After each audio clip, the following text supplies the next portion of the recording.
Traders 4 नवंबर Monday है और मैंने गोल्ड का ये देखें 30 मिनट का टाइम फ्रेम ओपन किया हुआ है। 30 मिनट का टाइम फ्रेम ओपन किया और आप यहाँ पे देखें ना तो गोल्ड की ये जो 30 मिनट की ये देखें, ये एक ख़ास जोन के अंदर अंदर इसकी कैंडल्स क्लोज हो रही हैं 30 मिनट के टाइम फ्रेम में। तो अब हमें बाय करना चाहिए या सेल करना चाहिए? फ़िलहाल कोई भी डायरेक्शन मतलब अपवर्ड या डाउनवर्ड ये क्लियर नहीं है, ठीक है।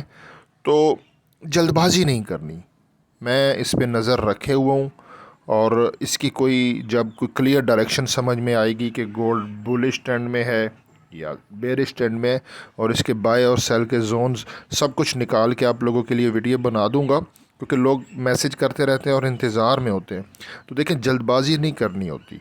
जब तक कोई क्लियर डायरेक्शन नहीं होगी तो मैं आपको फिर उस वक्त ही गाइड करूंगा जब कोई हमें समझ में मुझे बात आएगी। तो फ़िलहाल आप वेट करें, जल्दबाजी नहीं करनी। गोल्ड एक न्यूट्रल जोन में है, न्यूट्रल फेज़ में है।